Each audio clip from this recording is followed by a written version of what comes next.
Fala pessoal, hoje dando início em mais uma live.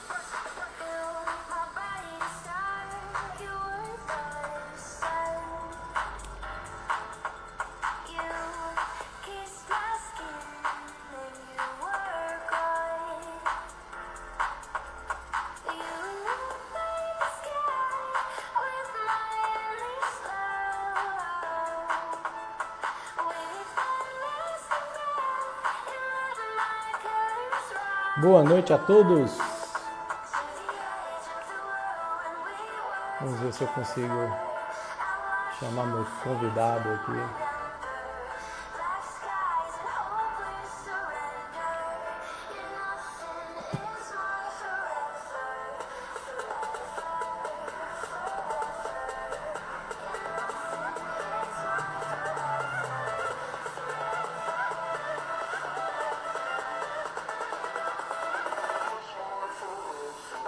Aguardar alguns minutos aí, quem dá início mais uma super live. Boa noite a todos, pessoal entrando aí. Dani, Cairo, Daiane, Elvis, Everton, é nóis, estamos juntos. Ver se eu consigo chamar aqui meu convidado.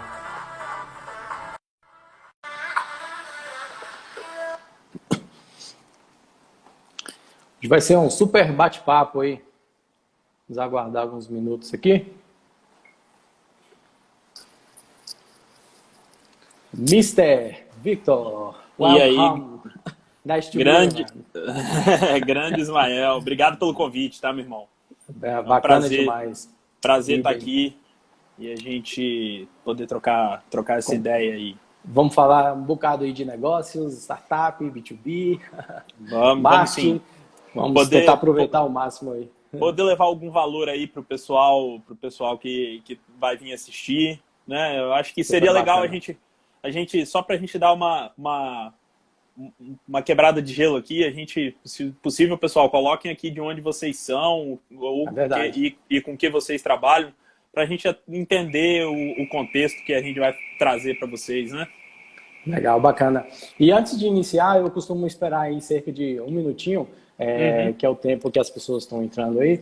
E vou deixar um convite aqui para vocês que já entraram aí nessa live. Se vocês tiverem alguma outra pessoa, aperta no aviãozinho ali e convide ela, que hoje com certeza vai ser um assunto super bacana, super interessante, tá? E o pessoal já pode deixar nos comentários aí que trabalha, se é empreendedor, se está começando a sua jornada aí de empreendedorismo.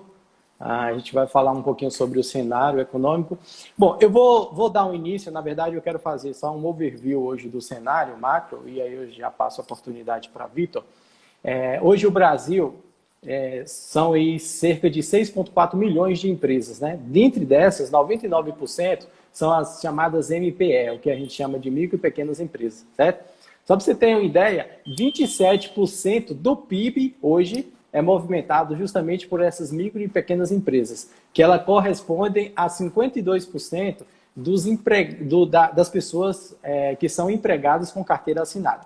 Por que eu estou falando isso? Eu estou falando esse levantamento porque em outras lives, Vitor, eu até tinha comentado aqui que, de acordo com a pesquisa do Sebrae, são mais de 600 mil empresas que fecharam as portas e estamos indo aí a quase 10 milhões, né, de pessoas desempregadas. Então, assim, está um verdadeiro caos.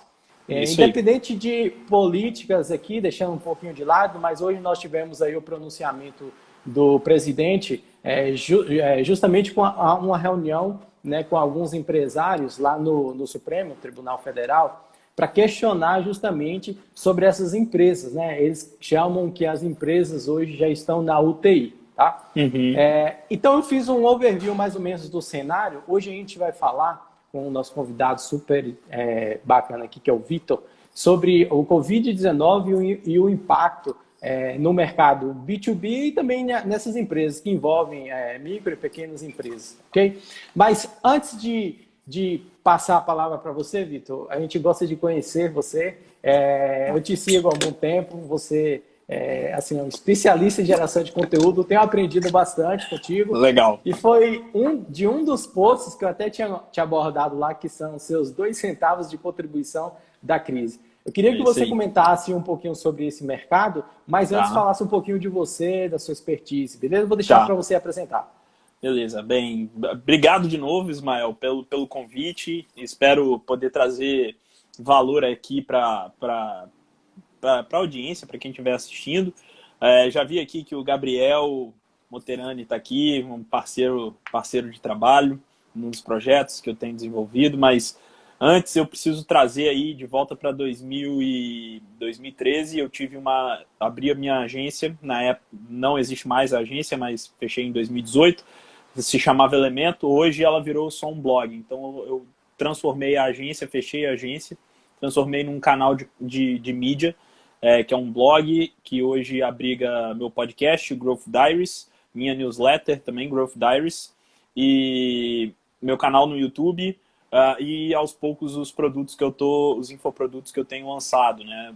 Então, hoje, inclusive, eu estou com um curso para ser aberto o cenário, ser aberto o carrinho amanhã. Então, quem quiser aprender mais sobre geração de tráfego de referência, geração de tráfego orgânico, é um curso que eu recomendo. Eu vou, resumindo, em 2016 eu trabalhei com o Neil Patel, ajudei a traduzir muitos conteúdos dele quando ele estava vindo para o Brasil, e ali foi, digamos, minha grande escola na parte de SEO e geração de conteúdo. Antes disso eu já acompanhava bastante Gary Vee. Hoje eu tenho o prazer de ser um dos representantes da equipe aqui no Brasil.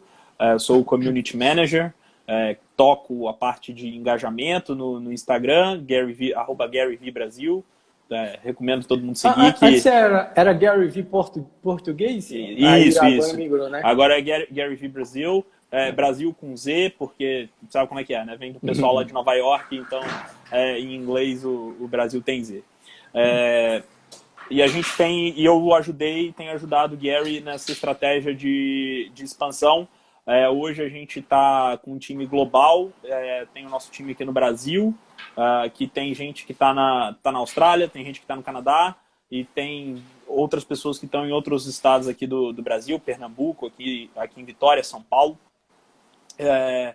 E assim, ajudar esses side hustles, né, esses trabalhos à parte, não pagam minhas contas, mas foi onde eu mais aprendi. O que paga minhas contas mesmo é trabalhar com consultoria, então eu tive a agência e hoje eu sou consultor, sou CMO na StartUp, que é uma Venture Builder, né? A gente era uma aceleradora de startups e hoje nós temos as nossas próprias startups.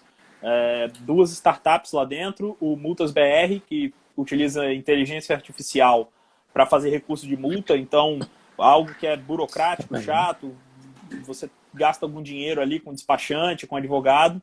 A gente está querendo desburocratizar isso e em menos de 10 minutos você consegue ter um recurso para sua multa por um custo de R$ 39,90. Então, puxa, muito bacana. Então a gente está... Já está rodando isso? Já está rodando, já atendemos mais de 1.000 clientes no Brasil inteiro. Puxa, e a gente deu uma diminuída agora por conta do Covid, que é um pouquinho do que a gente vai falar aqui, porque a nossa tentativa de expansão no B2B deu uma esfriada justamente por conta do cenário. E a gente tem uma outra startup, que essa já é uma startup mais em cenário internacional, chamada Timelinify, que a gente constrói linhas do tempo para diversas coisas, mas hoje o foco são museus, tá? Então a gente ajuda museus a exporem informações de determinadas exposições, peças de arte, enfim, com uma linha do tempo contando uma história. Bacana. Esse é um projeto que está em super early stage, assim, tá? A gente tem praticamente nenhum cliente pagante, tem 1 ou 2, mas é um projeto bem interessante que a gente vem desenvolvendo. Paralelo a isso, eu também sou head de community da SaaSholic, que é um fundo / comunidade para founders de empresas de software as a service. Então, o Diego Gomes, que é o CEO da Rock Content, ele é o gestor. da SaaSholic, e eu entrei ali para ajudar a tocar a comunidade, disparar newsletters, alimentar o blog, ajudar a conseguir mais escritores para o blog, enfim. Basicamente é isso. Se eu fosse colocar a minha especialidade, hoje eu trabalho com growth hacking, né? Mas a minha especialidade é marketing de conteúdo. Eu trabalho muito bem ali na parte de estratégia de conteúdo e crescimento orgânico. Essa é a minha, digamos, minha expertise principal. Show de bola. Tá, e sua percepção hoje do cenário, dado tudo isso que a gente está vivendo hoje, né? O que você acredita, né? Ismael, assim, até naquele post que eu tinha compartilhado, na verdade ele era um comentário sobre algo que eu vi semelhante ao assunto que a gente está conversando aqui, né? No LinkedIn. Cara, o cenário que é de incerteza todo mundo já sabe, né? A gente não precisa repetir isso para ninguém.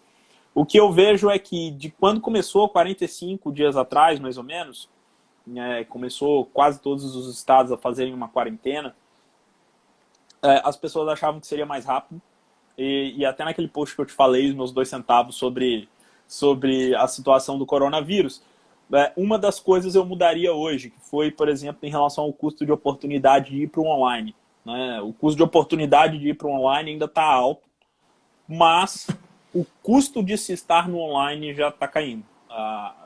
Por diversas situações. Os grandes canais de mídia, né, Google, Facebook, estão cortando os custos de anúncio, então meio que congelando o preço, e isso tem evitado com que os custos subam muito. Né?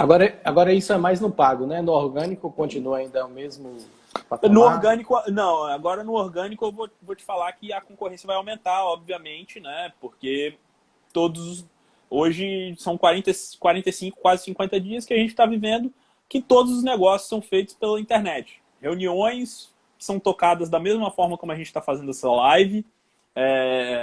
Equipes são tocadas dessa mesma forma. Só para você ter uma ideia, hoje está tendo uma explosão de trabalho de casa, né?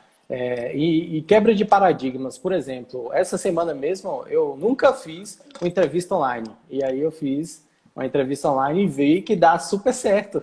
Dá certo. Você economiza bastante só fazendo essas ações, entendeu? E funciona super bem. E aí puxa no outro ponto, que eu acho que foi o primeiro ponto que eu coloquei no post, que foi justamente o modelo de trabalho vai mudar. Mas não vai mudar no sentido de tipo, maluquice. Não, simplesmente eu acho que o mercado corporativo ainda tinha uma barreira muito grande com o modelo remoto, né? E uma dúvida grande sobre essa relação de transformação digital. Tudo isso foi empurrado goela abaixo. O mercado corporativo começou a ver que dá para se ser produtivo ainda. A gente ainda precisa esperar um tempo maior para ver se a produtividade mantém. Mas dá para ver que a coisa não caiu, sabe? Tipo, a parte da economia que está rodando 100% online, ela está funcionando. Então, assim, teve até um comentário do Guilherme Benchimol, CEO da XP Investimentos, né? Que ele falou que está pensando em pós-crise e em revisar o tamanho do escritório da XP. Com certeza. Então assim, eu tive a oportunidade de visitar o escritório da XP ano passado. São muitos andares no principal prédio comercial lá em São Paulo, no Itaim, né? Ali na Marginal Pinheiros. E aí a gente pensa na Juscelino Kubitschek, né? O São Paulo Corporate Towers. A gente pensa, isso é a XP. Imagina quantas outras empresas não estão fazendo esse cálculo. Eu, que sou prestador de serviço, já estou falando assim, olha, mesmo eu sendo gestor interino, trabalhando dentro de uma empresa, eu já não quero mais ficar 5 dias da semana dentro da empresa. Quero negociar para fazer só as cerimônias de início e encerramento da semana no escritório, de terça a quinta poder trabalhar de onde eu quiser. Né? Porque se você for observar, o que você tem que entregar é o resultado, independente de onde você está. Né? Exato. São o resultado que as empresas cobram. Exato. E existem algumas coisas que a gente vem vendo que o escritório, óbvio, eu não estou falando que vai ser muito mais produtivo, eu não estou querendo soar profético, até porque eu não sou o dono da verdade. Tudo que eu estou falando aqui eu li em diversos artigos, vi outras pessoas, às vezes até mais gabaritadas do que eu, falarem isso.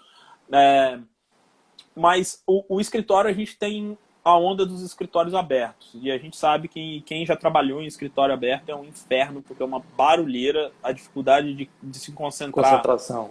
é muito grande e a sensação de que você está disponível o tempo inteiro é muito, muito alta. Então, você é interrompido constantemente durante o dia. Quando você está desenvolvendo uma atividade intelectual, que depende, vamos dizer, você está fazendo um planejamento, depende de muito, você dedicar muito tempo concentrado, estudando. A melhor maneira de se fazer isso é como? Ou você se fecha numa sala, ou você trabalha de casa. Né? Então, acho que aí vem os benefícios também do trabalhar de casa. Né? A economia no transporte, muitas pessoas gastam, assim, cidades como São Paulo, conheço pessoas que gastam 3, 4 horas parado no trânsito, no metrô, pega 2, 3 veículos para poder chegar em casa ou chegar no trabalho. Isso gera um estresse, e aí não é um estresse só no sentido de ansiedade, de irritação, então é um estresse físico e emocional. A pessoa já chega no trabalho cansada, ela já chega suada, ela já chega irritada. Aí fica quase impossível você ter um dia excelente de trabalho, né? Eu acho que essa crise veio justamente quebrar esses paradigmas. Até mesmo aqueles comércios offline muito tradicionais, sabe? Onde o dono ali se vê, e agora? Meu comércio está fechado, eu tenho que começar a produzir alguma coisa de forma online, né? E aí divide as pessoas, elas trabalham dentro de casa e começa a entregar o resultado para ele. E aí ele encara, ele fala, poxa, realmente estão produzindo, estão entregando um resultado, estão de suas casas, né? Muitas vezes melhor. E é engraçado que eu... Só um detalhe, eu sou do mercado de telecom, tenho uma empresa de telecom, e também sou do mercado de clínica de estética. E aí, na clínica de estética, eu pedi a uma das secretárias lá para trabalhar em home office. Aí ela começou a me entregar os resultados, tudo 100%. Né? Aí até questionei para ela, falei assim, ó, você não acostuma não. Ela, ô Ismael, e é difícil não acostumar, viu? Porque ela consegue, né, ter uma liberdade, ela tem um filho pequeno, ela consegue cuidar do filho e consegue entregar os mesmos resultados. E tudo isso ajuda a pessoa a ficar mais feliz, né? Porque você vai ser dona do seu horário. No final das contas, se você quiser, tirando quem trabalha com atendimento ao cliente, que aí precisa do horário da disciplina, do horário comercial, se você quiser trabalhar de meia-noite às 7 da manhã, pouco importa, a tarefa tem que estar cumprida ali, então isso daí vai ser algo, cara, que vai ser... Eu não sei, mas eu acho que vai melhorar até o turnover mesmo, né? A atividade, né? Com isso, porque tipo, eles trabalham mais felizes, conseguem entregar, né? Tipo... O mais interessante que eu acho disso tudo é que a gestão ela vai passar a ser muito mais madura no sentido de, ao invés de você ter alguém o tempo inteiro te regulando, você vai saber que você tem que entregar, porque se você não entregar, você não vai ter nenhuma outra desculpa a não ser isso, porque você vai estar num ambiente controlado, num ambiente seu, entendeu? Verdade. Super bacana. Tem uma observação lá no post que você fez também. Vamos falar um pouquinho sobre... você falou assim, startups B2B, mesmo com caixa, podem morrer. Vamos questionar sobre isso? Bora, vamos para cima. Eu continuo achando, assim, as estatísticas estão mostrando aí. Se as B2C estão passando por dificuldade, o Airbnb demitiu 25% dos funcionários. Um quarto aí, hein? O Lyft demitiu 17 mil funcionários. O 17 mil ou 1.700, alguma coisa assim. Ou 17%. Alguma coisa desse tipo. Sei que tem 17 mil. A Lyft eu não pesquisei, né? A Lyft é a concorrente da Uber, pra quem não sabe, né? Ela é um pouco menor e ela só atua lá nos Estados Unidos até o momento. E a Uber também demitiu alguns milhares de funcionários nos Estados Unidos. Só no Vale do Silício são 33% de demissões, assim, no total de pessoas que trabalhavam em startups. Então a coisa está ficando complicada, né? Só fazendo um adendo aqui, Ismael, quem está assistindo a live aí, se puder bater o coraçãozinho para ajudar a gente a aparecer mais lá com certeza, no ranking, vai ser... O que eu sempre falo, cara, que essas lives são verdadeiras aulas de MBA, coisas que você não aprende na faculdade, né? Porque É aqui isso aí. são experiências de vidas, né? Um fala sobre um assunto que está passando, que está enfrentando, que venceu isso e tal, isso é super importante. É isso aí. Mas e aí, na parte de B2B, eu tenho contato com alguns gestores de empresas B2B e a gente não precisa pegar números para construir um racional por trás disso. Pensa que é o seguinte, hoje a gente tem um mercado em que a demanda foi suprimida, correto? Hoje todo mundo está pegando seu dinheirinho e sentando em cima dele. Você não vai comprar o que você não precisa, o que não seja estritamente necessário. Se você estava pensando em comprar um carro novo, você não vai pegar aqueles 30 mil reais, 40 mil reais, 50 mil reais e gastar agora. Ou se endividar com isso agora. Mesma coisa para uma empresa. Uma empresa ela não vai pegar e vai fazer um grande investimento nesse momento. Ela vai segurar o seu caixa. Se ela é uma startup, naturalmente ela não tem caixa. Ou pouco caixa. Ou depende de investimento para ter caixa. Dito esse cenário, a startup, para ela ser perene, continuar em operação, ela precisa manter os custos dela ali. Por mais que ela entregue sala, entregue escritório, pelo menos um core da equipe operacional ela precisa manter.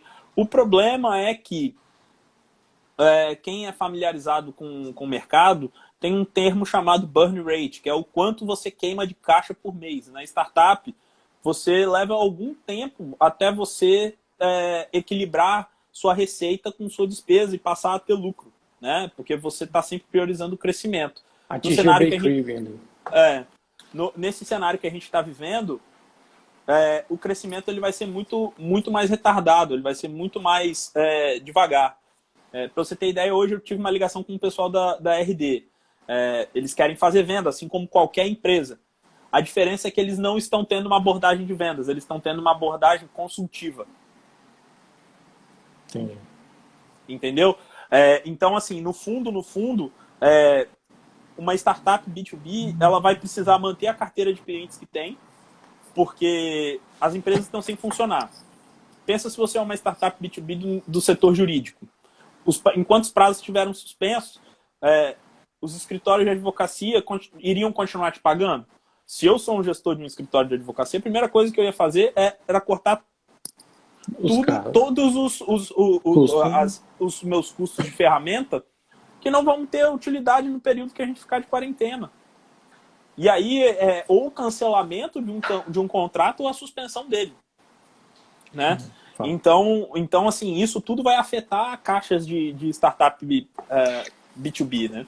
Cara, e o que você acha das empresas de venture capital que aportaram ali, sei lá, milhões em suas startups, inclusive no ano de 2020, já iniciaram ali recebendo esse aporte? Como é que vai ser esse cenário? Você acredita que eles vão continuar com a cobrança, sendo que a startup não consegue ali entregar o resultado? Como é que fica? Tudo depende na minha visão, tá, Ismael? Sim, sim. Tudo depende dos acordos que foram feitos. Quem recebeu o aporte agora em 2020, com certeza não vai ter uma entregável relevante para 2020 ainda. Né? Então, a gente sabe que as empresas de venture capital, elas aportam. E aí eu não estou falando só venture capital de milhões, né? A gente pode botar pequenos fundos. Inclusive tem até anjos agora, né, que estão se reunindo para poder, né, aportar ali. Exatamente. Até 100 mil dólares. Exato, isso aí.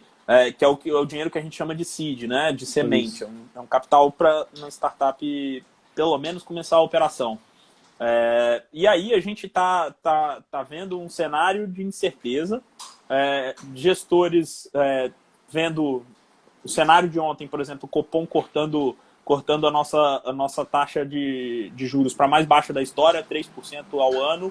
E aí isso gerou uma fuga de capital. Né? Então, por isso que o dólar subiu muito hoje, porque se for para correr risco, o investidor externo ele prefere correr risco nos Estados Unidos. Pensa com a mesma lógica para o investidor de startup. Se for para correr risco, ele prefere correr risco em outro lugar. Verdade.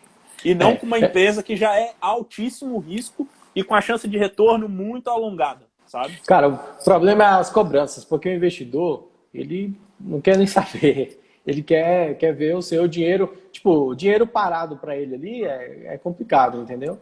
É E por isso ele que eu já falei, deu tudo depende início do ali. acordo.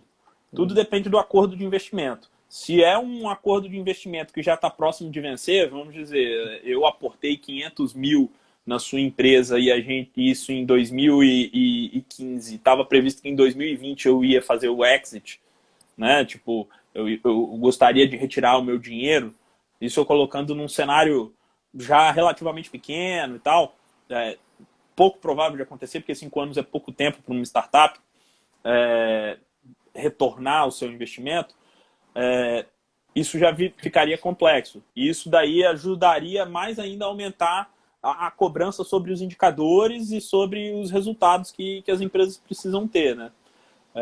Nesse sentido, eu vejo de duas formas. Uma, vai haver uma redução brutal de investimentos, de capital, vai sumir. E a gente está tendo um problema que vem pré-crise do Covid, né? Que é a crise de confiabilidade nas startups, foi capitaneada aí pelo WeWork, né? Os problemas de compliance dentro do WeWork.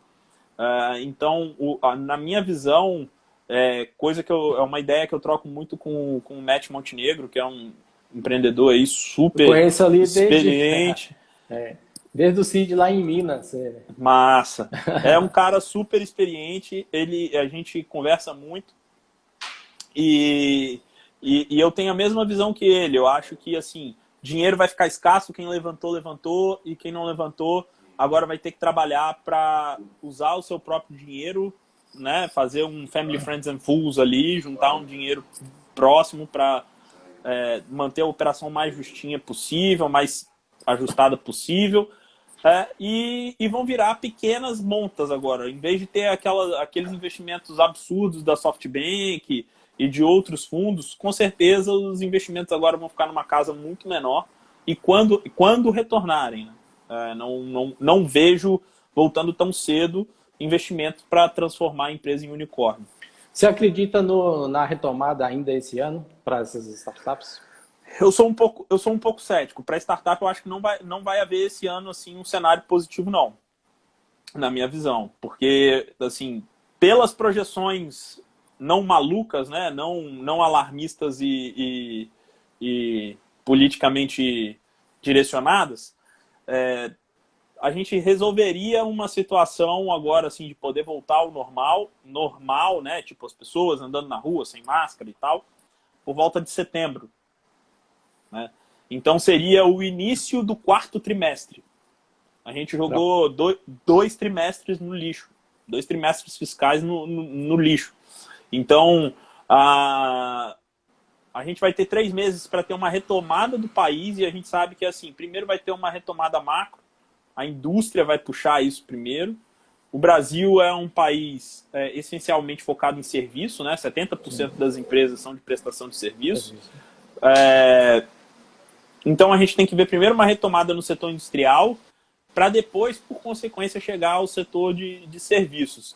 E eu acho que isso daí vai levar pelo menos uns 5 a 8 meses. Então acho que só em 2021 que a gente vai ter uma retomada forte. Mas, assim, é um achismo. Não tenho dado para poder falar se é verdade ou não. Estamos vivendo, eu costumo dizer que são incertezas, né? São incertezas e ninguém consegue prever nada, né? Ok. Pessoal, se vocês tiverem alguma dúvida, já começa a deixar aí no comentário, eu tenho alguns aqui, e eu gosto de aproveitar, sugar o máximo ali, tirar os códigos. O Victor está dando aí uma verdadeira aula, né? Um posicionamento dele lá, até mesmo pelas experiências e o que ele acredita, mas eu gosto muito de trazer essas lives para algo assim prático, sabe? Que consiga ajudar a vida das pessoas. E aí, Victor, eu queria, na sua percepção, hoje... Não importa se ela é uma startup ou se é um negócio consolidado, como eles podem fazer para tentar minimizar esse impacto, né? Utilizando aí, não sei, canais de vendas e que estratégia, o que você poderia dar de dica aí para tentar minimizar esse impacto aí? Ismael, isso que eu vou falar, na minha visão, vale para um CPF, tipo eu ou você, como também vale para uma empresa. Na minha visão, o momento agora é de diversificar canais de receita. Você abrir o máximo de canais de receita possíveis. Então, por exemplo, se você tem um blog, começa a escreve muito nesse blog. Para você ganhar ranqueamento orgânico, ranquear melhor, até esse blog virar um pedido recorrente de guest posts. Outras pessoas e outras empresas postarem ali. Aí você vai ter dois caminhos. Você fazer uma troca de link, se você é uma empresa e trocar link é algo que é muito valioso para você. Você é a prova viva disso, né? Você tem um blog lá mesmo, Isso. lá, e que tem dado super certo, né? Do blog eu tenho desde 2014 e até ano passado eu fazia muito essa estratégia de troca de link, né? Então eu buscava outros blogs ativamente ou blogs me buscavam e eu fazia essa troca. E esse ano eu passei, já que ele virou um negócio de fato, o negócio é o blog, eu agora não faço troca de link. Se você quiser colocar o seu artigo com link, vai ter um valor para você poder botar ali. Eu não vou tirar o link do ar, não vou tirar o conteúdo do ar, mas ele virou uma fonte de receita para mim. Uma outra forma é você ter um podcast e buscar patrocinadores, né, para fazer anúncio nele. Então, no início, no final, no meio do podcast, você ali começar e buscar parceiros que possam fazer anúncios, trazer uma pequena receita para você. Inclusive, você também tem um super podcast. Você falou um pouquinho no início, algumas pessoas que não pegaram. Fala qual é o seu podcast aí. O podcast é o Growth Diaries. Eu trago recorrentemente alguns empreendedores e profissionais do mercado para falarem suas experiências. Eu, às vezes, faço alguns episódios meio que monólogo ali, falando sobre alguns detalhes da minha carreira. O nome é Growth Diaries, mas é growth no sentido amplo. Eu não abordo só growth hacking. Growth no sentido de crescimento mesmo. Então, vencer barreiras, vencer desafios, né? A gente tentar aprender com a experiência dos outros e trazer algo de positivo pra gente. Às vezes pode vir um insight que pode resolver um problema que você está batendo cabeça por muito tempo. Eu gosto muito de trocar ideia justamente por conta disso. Show demais. Inclusive, eu sigo você lá no podcast, muito conteúdo pertinente para. Ontem eu soltei um episódio.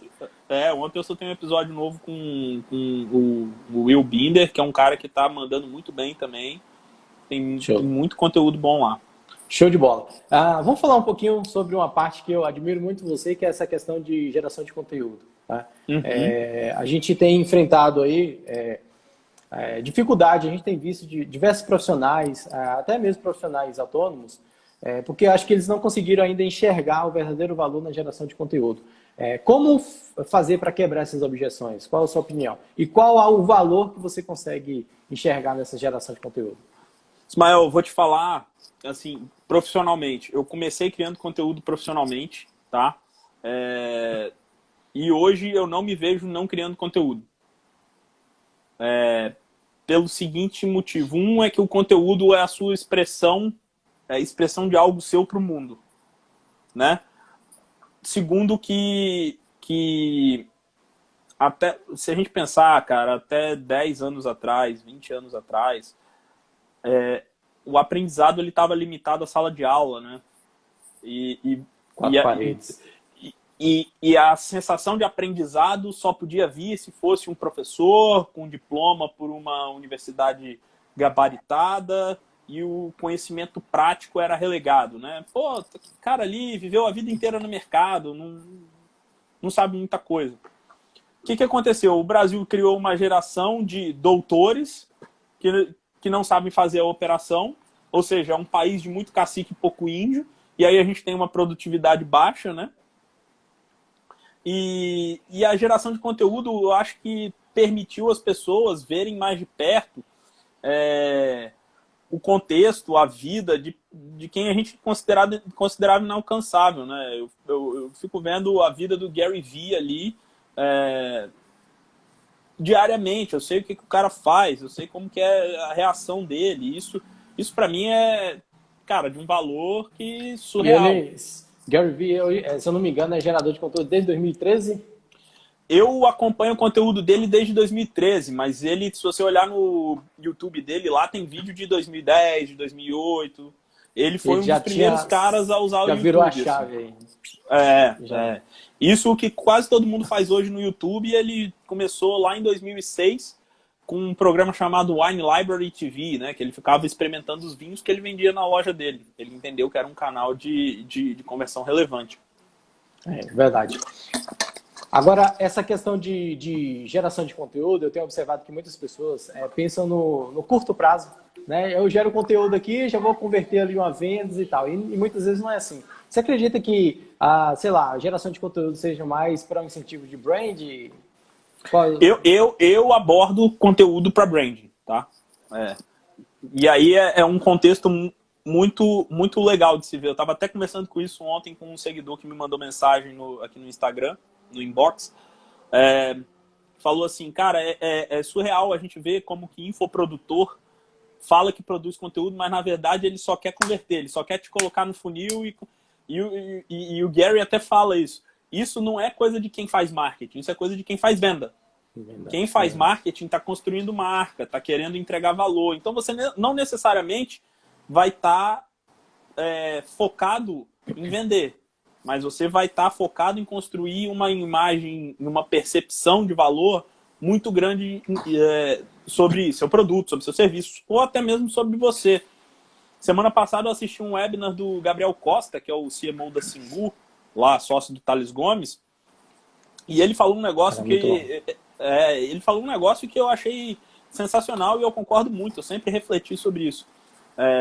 Um grande marketing não vai salvar o seu produto ruim. Assim, seu produto ruim não vai ser salvo por um grande marketing, porém vai fazer ele vender bastante. Mas talvez não esteja atrelado à retenção também, né? Se você tem um produto... Exato. Você vende uma vez, você não vai vender a segunda. Aí você vai entrar naquele ciclo, né, de captação constante, você não consegue, né, trabalhar até mesmo o LTV, por exemplo. Exatamente. Aí você vai abrir um ralo de dinheiro ali para jogar, para trazer gente nova. E você vai ter um problema de branding, né? Porque quem comprou vai estar falando mal de você. E aí você vai ter que mitigar esses problemas de quem está falando mal. E aí o resultado você já sabe o que é, né? Porque produto é resultado. Você tem que entregar o resultado lá na ponta final, né? Porque se o cliente de fato gosta do seu produto, se faz bem, se resolve a dor dele ali, ele indica outra pessoa, né? E aí vai crescendo, você vai começando a construir. Exatamente. E assim, nada impede de você criar conteúdo com foco em venda. Mas é como o contexto do Gary, que ele fala no livro Nocaute, em português, né? O jab, right hook. Você tem que ter períodos para fazer isso, mas você nunca pode parar com a produção de conteúdo. Na minha visão, né? Você sempre tem que estar entregando ali valor. Não necessariamente um ensinamento. Você não precisa ser guru. Mas eu mostrar como que eu resolvo um problema do meu dia a dia aqui pode gerar um valor absurdo para você, porque você pode estar passando pelo mesmo desafio, né? E aí é 100% operacional isso. E para mim demorou, sei lá, 5 minutos para eu gravar esse conteúdo e colocar no Instagram. De fato. Eu vou instigar mais você um pouquinho aqui. Sobre, a gente linkando com essa parte de direção de conteúdo e tal, você acredita muito nessa fórmula de lançamento? Cara, olha, isso daí você puxou meu tapete agora. Eu acho que, eu não sei se foi no podcast, alguma coisa que você falou sobre. Foi no podcast. Você até falou sobre a fórmula do lançamento e tal. Qual a sua... Olha, eu vou falar, eu não gosto do Érico Rocha, detesto o Érico Rocha, não suporto ele. Porém, a fórmula de lançamento era algo que eu tinha um preconceito muito grande até o ano passado. E aí eu dividi espaço de trabalho com um colega que fez a carreira dele com lançamento. E aí eu descobri, cara, que nada mais e eu já vinha observando isso, nada mais é do que um conjunto de ferramentas, um processo que comprovado, e aí você vê comprovação de muitas coisas, que dá certo para vendas. E eu tenho começado a experimentar isso e tenho visto que dá certo, sabe? Tipo, eu tinha preconceito com infoproduto, não tenho mais. Eu tinha preconceito com lançamento, tô quebrando essa objeção. Porém, eu tenho receios, eu tenho certas barreiras com o subproduto da fórmula de lançamento. Mas, e assim, só existe fórmula de lançamento? Não.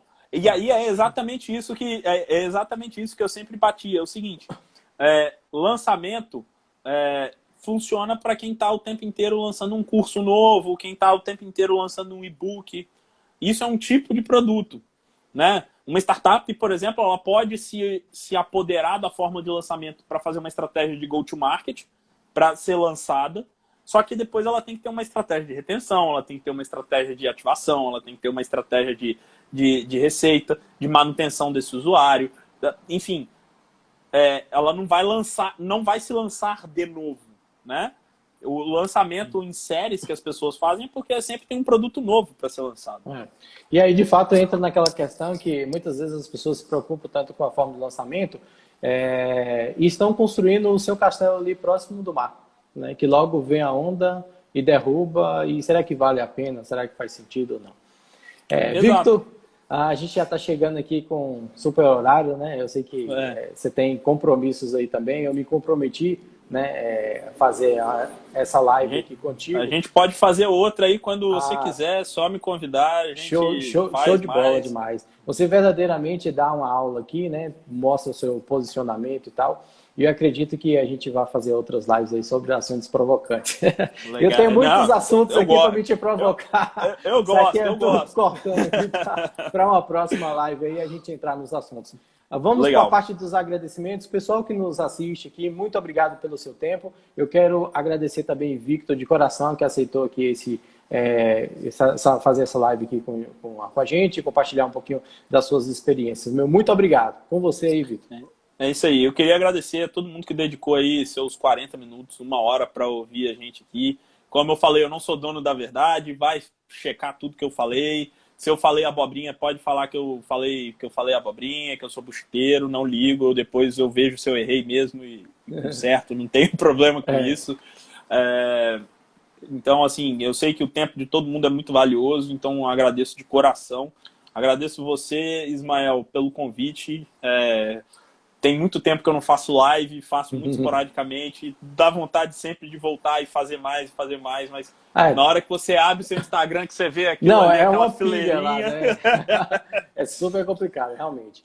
Mas foi muito conteúdos bons a gente tem que seguir mesmo. Agora, antes da gente encerrar, eu costumo sempre pedir a forma de contribuição de vocês, se realmente fez sentido para você esse conteúdo. A gente vai parar por um minutinho. Vou pedir para vocês tirarem um print da nossa tela, marcar o Victor, me marcar, postar no feed e no story lá. Isso vai ser uma forma de retribuir que realmente gostei e faz sentido essa live. Não é isso? Muito Vamos legal, ficar bonito por um minuto?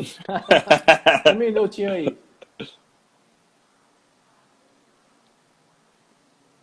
Bom, acho que já foi. Pessoal, acho que deu, né? Espero que vocês sigam o Victor, me sigam para quem não me segue também. E Victor, tamo junto. Até a próxima live. Um abraço. Valeu, Ismael. Um abraço, cara. Boa noite. Valeu. Tchau, tchau.